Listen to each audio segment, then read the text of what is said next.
Everybody, welcome back to our channel. ఈరోజు వీడియోలో మన డైలీ లైఫ్లో మనం ఎక్కువగా యూజ్ చేసే సెంటెన్సెస్ని ఇంగ్లీష్లో ఏ విధంగా చెప్పాలో ఈ వీడియోలో తెలుసుకుందాం. ముందుగా నా వీడియో కనుక మీకు నచ్చినట్లయితే లైక్ చేయండి, షేర్ చేయండి, అలాగే సబ్స్క్రైబ్ చేయడం మాత్రం మర్చిపోవద్దు. Okay, let's go to the topic. First one, వరుసగా అనే దాన్ని మనం ఇంగ్లీష్లో బ్యాక్ టు బ్యాక్ అంటే వరుసగా. ఈ వర్డ్ని మనం చాలా సందర్భంలో యూజ్ చేస్తూ ఉంటాం కదా. అంటే ఫర్ ఎగ్జాంపుల్, ఆ టీం వరుసగా గేమ్లో గెలిచింది, లేదా నేను వరుసగా కూర్చున్నాను, ఇలా అంటూ ఉంటారు కదా. ఇలాంటి సెంటెన్సెస్ని మనం ఇంగ్లీష్లో ఎలా చెప్పాలో మరికొన్ని ఎగ్జాంపుల్ సెంటెన్సెస్ ద్వారా తెలుసుకుందాం. ఫస్ట్ సెంటెన్స్, తరగతులు వరుసగా షెడ్యూల్ చేయబడ్డాయి. తరగతులు వరుసగా షెడ్యూల్ చేయబడ్డాయి అనేదాన్ని ఇంగ్లీష్లో the classes were scheduled back to back. The classes were scheduled అంటే తరగతులు షెడ్యూల్ చేయబడ్డాయి. వరుసగా అనేదాన్ని back to back. See the next one, వాళ్ళు వరుసగా పరీక్షలు నిర్వహించారు. వాళ్ళు వరుసగా పరీక్షలు నిర్వహించారు అనేదాన్ని they took back to back test. They took back to back test అంటే వాళ్ళు వరుసగా పరీక్షలు నిర్వహించారు. సి ద నెక్స్ట్ వన్, నేను వరుసగా 3 సినిమాలు చూశాను. నేను వరుసగా 3 సినిమాలు చూశాను అనేదాన్ని I watched 3 movies back to back. I watched అంటే నేను చూశాను, 3 మూవీస్ అంటే 3 సినిమాలు, బ్యాక్ టు బ్యాక్ అంటే వరుసగా. సి ద నెక్స్ట్ వన్, అతను వరుసగా పరిగెత్తాడు. అతను వరుసగా పరిగెత్తాడు అంటే ఆగకుండా పరిగెత్తాడు అని అంటుంటారు కదా. దీన్ని ఇంగ్లీష్లో he ran back to back races. He ran back to back races అంటే అతను వరుసగా పరిగెత్తాడు. సి ద నెక్స్ట్ వన్, వాళ్ళు వరుసగా నేలపై కూర్చున్నారు. వాళ్ళు వరుసగా నేలపై కూర్చున్నారు అనేదాన్ని they sat back to back on the floor. They sat అంటే వాళ్ళు కూర్చున్నారు, బ్యాక్ టు బ్యాక్ అంటే వరుసగా, ఆన్ ది ఫ్లోర్ అంటే నేల మీద. సి ద నెక్స్ట్ వన్, ఆ జట్టు వరుసగా ఆటలు గెలిచింది. ఆ జట్టు వరుసగా ఆటలు గెలిచింది అనేదాన్ని the team వోన్ back to back games. The team అంటే ఆ జట్టు, వోన్ అంటే గెలిచింది, బ్యాక్ టు బ్యాక్ అంటే వరుసగా, గేమ్స్ అంటే ఆటలు. సో ఈ విధంగా మనం వరుసగా అనే వర్డ్ని తీసుకొని దానికి సంబంధించిన కొన్ని రిలేటెడ్ ఎగ్జాంపుల్ సెంటెన్సెస్ అనేవి చూసాం కదా.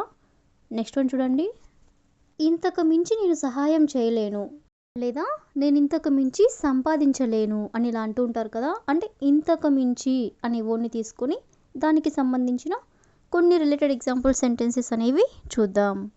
ఫస్ట్ సెంటెన్స్, ఇంతకు మించి నేను మాట్లాడలేను. ఇంతకు మించి నేను మాట్లాడలేను అని చెప్పాలనుకున్నప్పుడు I can't say anything more than this. I can't say anything అంటే నేనేమి చెప్పలేను, అంటే నేనేమి మాట్లాడలేను. మోర్ దాన్ దిస్ అంటే ఇంతకు మించి. సి ద నెక్స్ట్ వన్, ఇంతకు మించి నేను బోధించలేను. ఇంతకు మించి నేను బోధించలేను అనేదాన్ని I can't teach anything more than this. I can't teach anything అంటే నేను బోధించలేను, మోర్ దాన్ దిస్ అంటే ఇంతకు మించి. సి ద నెక్స్ట్ వన్, ఇంతకు మించి నేను ఎక్కడికి వెళ్ళలేను. ఇంతకు మించి నేను ఎక్కడికి వెళ్ళలేను అని చెప్పాలనుకున్నప్పుడు I can't go anywhere more than this. I can't go anywhere అంటే నేను ఎక్కడికి వెళ్ళలేను, మోర్ దాన్ దిస్ అంటే ఇంతకు మించి. సి ద నెక్స్ట్ వన్, ఇంతకు మించి నేను అతన్ని కన్విన్స్ చేయలేను. ఇంతకు మించి నేను అతన్ని కన్విన్స్ చేయలేను అని చెప్పాలనుకున్నప్పుడు I can't convince him more than this. I can't convince him అంటే నేను అతన్ని కన్విన్స్ చేయలేను, మోర్ దాన్ దిస్ అంటే ఇంతకు మించి. సి ద నెక్స్ట్ వన్, నేను ఇంతకు మించి తినలేను. ఇంతకు మించి నేను తినలేను అని అంటుంటారు కదా. దీన్ని ఇంగ్లీష్లో I can't eat anything more than this. I can't eat anything more than this అంటే ఇంతకు మించి నేను తినలేను. సి ద నెక్స్ట్ వన్, ఇంతకు మించి నేను వాదించలేను. ఇంతకు మించి నేను వాదించలేను అని చెప్పాలనుకున్నప్పుడు I can't argue anything more than this. I can't argue అంటే నేను వాదించలేను. ఎనీథింగ్ మోర్ దాన్ దిస్ అంటే ఇంతకు మించి. See the next one. ఇంతకు మించి నేను ఎక్కడికి వెళ్ళలేను. ఇంతకు మించి నేను ఎక్కడికి వెళ్ళలేను అనేదాన్ని I can't go anywhere more than this. I can't go anywhere more than this అంటే ఇంతకు మించి నేను ఎక్కడికి వెళ్ళలేను. See the last one. ఇంతకు మించి నేను చెప్పలేను. ఇంతకు మించి నేను చెప్పలేను అనేదాన్ని I can't tell anything more than this. I can't tell anything more than this అంటే ఇంతకు మించి నేను చెప్పలేను.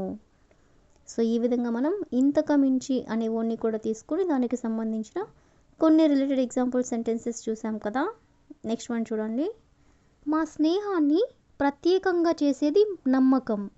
మా స్నేహాన్ని ప్రత్యేకంగా చేసేది నమ్మకం అని చెప్పాలనుకున్నప్పుడు what makes our friendship special is true.